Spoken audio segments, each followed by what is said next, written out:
is Paul Tucker. For my author project, I chose Ray Bradbury, and this is my final product. So I just did a simple presentation on it using screencasts and everything like that. Over here, I have a little picture of a Martian cut out, and it's going to make more sense as the presentation goes on. So for his biographical background, he was born on August 22nd in 1920 in Waukegan, Illinois, and he actually passed away on June 5th, 2012 in Los Angeles, California. So he lived a pretty long life. He had a very successful career. His career actually spanned about 70 years, and here's a picture of him right here as well. So his early literary career, he actually decided he wanted to become a writer at about the age of 12 or 13, and the reason for this was he wanted to be able to live on with his characters, and he wanted to display their adventures within his writing. He usually wrote short stories, and the first one he ever sold was when he was in his early 20s, and he sold it to a science fiction magazine called Super Science Stories. That was in about the early 1940s, which is, quite a long time ago. Once he reached the age of 30, though, his reputation had been cemented into the literary world with his short series, The Martian Chronicles, which, as you can probably tell by the name, focused on Mars and space and, of course, science fiction, because that was his main genre that he focused on. He was one of the biggest and most influential science fiction writers of the 20th century.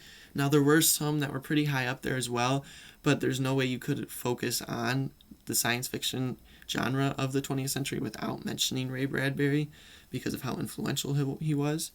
His stories and his novels focused on futuristic worlds, like in Fahrenheit 451, time travelers, like in his short story A Sound of Thunder, and, of course, aliens, like in The Martian Chronicles that I just mentioned on the previous slide.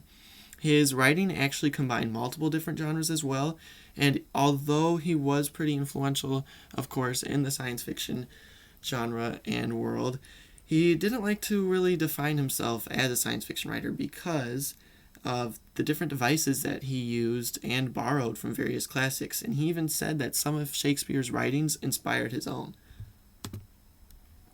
So his writing continued. His main focus on most of his writings was the subject of space. It was very, very prominent in tons of his writings and his short stories in multiple different ones.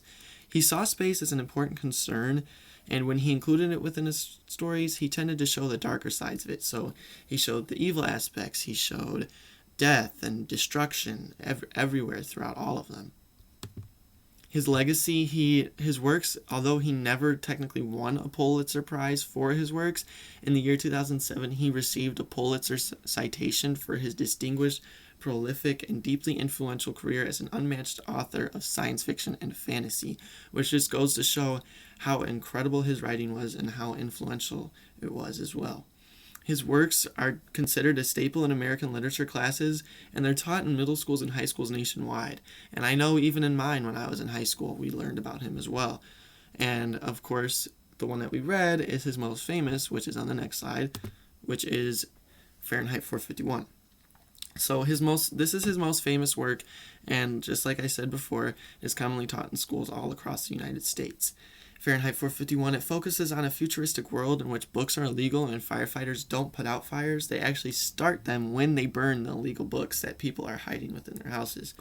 It actually focuses on a firefighter himself named Montauk, and he actually defies the society that he's living in by hoarding books, by harboring them, by reading them, and so on. And it shows the futuristic world aspect and the science fiction aspects within it greatly.